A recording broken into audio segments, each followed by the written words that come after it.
आदरणीय मेरे प्रिय दोस्तों, भक्तों और गुरु प्रेमियों, समय की पुकार है कि एक वैष्णव व्यक्ति जिसने कि सन्यास ले लिया था, अपना वैष्णव मत त्याग कर साहब श्री गुरु गोविंद सिंह साहब की फौज में संत और सिपाही का रूप धारण करके खालसा पंथ में शामिल हुआ।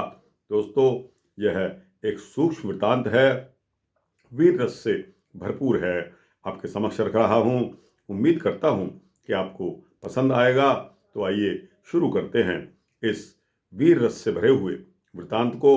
दोस्तों, हमारा परम धर्म है कि उस सर्वंस दानी साहब श्री गुरु गोविंद सिंह साहब, जिन्होंने हिंदू धर्म की रक्षा के लिए अपना पूरा का पूरा परिवार युद्ध में झोंक दिया। दोस्तों, उनको किसी चीज़ का लालच नहीं था, उनकी कोई जमीन नहीं बट रही थी, उनकी कोई संपत्ति किसी ने नहीं मार ली थी।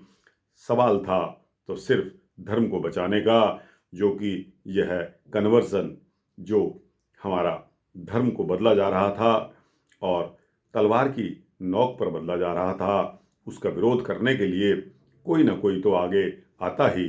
तो दोस्तों, इसके चलते बंदा बहादुर किस तरह बना?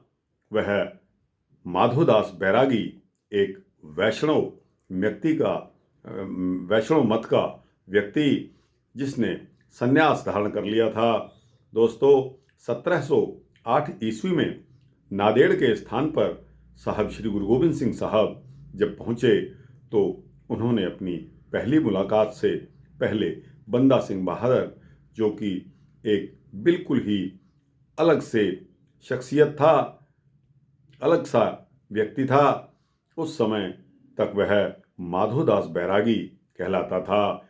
लेकिन साहब श्री गुरु गोविंद सिंह साहब की कृपा से उसमें एक अद्भुत आत्मिक परिवर्तन आ गया और उसने अपना वैष्णव मत त्याग कर एक संत सिपाही का रूप धारण करके और खालसा पंथ में नांदेड़ में ही शामिल हो गया।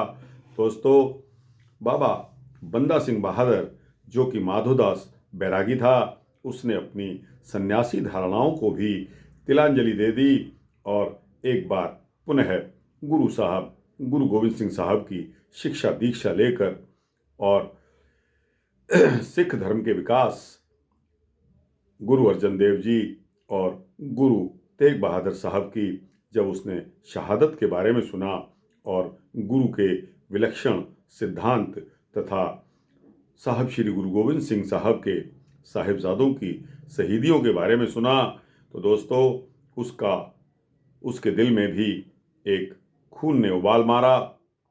वह सिखों के इस गौरवमयी इतिहास से बहुत ज़्यादा प्रभावित हुआ। साहब श्री गुरु गोविंद सिंह जी ने जुल्म व अन्याय के खिलाफ लड़ने के लिए उन्हें तरकश में 5 तीर आशीष के रूप में दिए। साथ ही गुरु गोविंद सिंह साहब ने 5 प्यारों की अगुवाई में उनके साथ 20 सिंहों का एक जत्था, एक निशान साहब, एक नगाड़ा, एक पोशाक और गुरु जी के हुक्मनामे देश भर के सिखों को भेजे कि बाबा बंदा सिंह बहादुर के साथ युद्ध में आप लोग बढ़ चढ़कर शामिल हों और बंदा सिंह बहादुर को हर प्रकार से मदद की जाए। दोस्तों, बंदा सिंह बहादुर को जत्थेदार थाप कर मुगलों के जुल्म और अन्याय के विरुद्ध लड़ने के लिए इस अभियान के तहत पंजाब भेजा गया। मुगल फौज और बाबा बंदा सिंह बहादुर के बीच सरहंद के मैदान में घमासान युद्ध हुआ।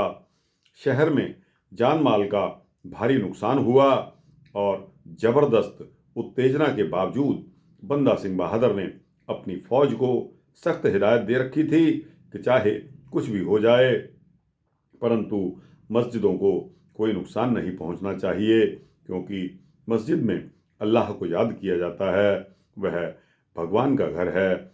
इसके साथ ही बाबा बंदा सिंह बहादुर ने पंजाब में जमींदारी निज़ाम को बंद करवा दिया, किसानों को आज़ाद करवा दिया और खालसा राज्य की नींव स्थापित की। खालसा राज्य के सिक्के भी जारी किए गए तथा एक न्यायपूर्ण राज्य की स्थापना की। दोस्तों, यह सूक्ष्म वृतांत मैंने आपके समक्ष जो रखा वह बाबा बंदा सिंह बहादुर यानी कि माधोदास बैरागी।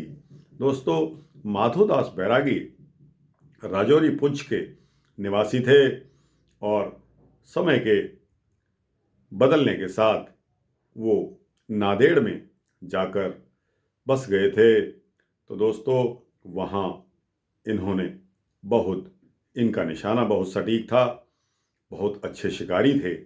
एक बार की बात कि उन्होंने शिकार खेलते समय एक हिरनी को शिकार बनाया और दोस्तों, जब अपनी झुग्गी में लाकर उस हिरनी को वो खाने के लिए काट रहे थे, तब उसके पेट में बच्चे थे। और दोस्तों, बंदा सिंह बहादुर के दिमाग में ये बात घर कर गई कि मुझे पेट भरना है और इसके मांस से भरना है, लेकिन इसके पेट में होने वाले ये बालक बच्चे, इनका क्या दोष था कि मैंने इनकी जिंदगी भी छीन ली। दोस्तों, यकीन मानिए, उन बच्चों की जिंदगी के साथ सोचते हुए बंदा सिंह बहादुर ने अपना धनुष बाण खूंटी पर टांग दिया और संकल्प ले लिया कि आज के बाद मैं इस तरह का कोई कृत्य नहीं करूंगा जिससे कि जीव हत्या हो। और दोस्तों, उसने सन्यासी रूप धारण कर लिया, अपनी झुग्गी में तपस्या करने लगा। और दोस्तों, तपस्या में भी उसकी बहुत बल था। उसके पास कोई व्यक्ति उसको हरा नहीं सकता था। बहुत भारी योद्धा था, बहुत भारी तपस्वी भी था।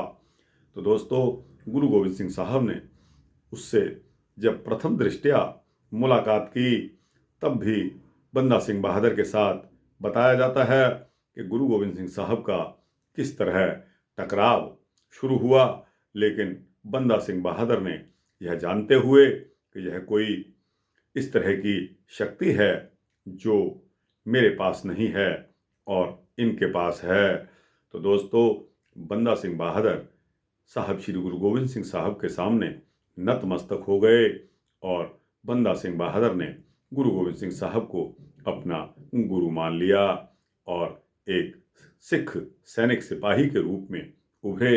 और दोस्तों, संत सिपाही खालसा पंथ में ही शामिल होकर नहीं उभरे, वरना अपितु उन्होंने गुरु गोविंद सिंह साहब के पश्चात युद्ध भी जीत लिया और पंजाब में सिक्के भी चलाए, जमींदारी प्रथा को खत्म कर दिया।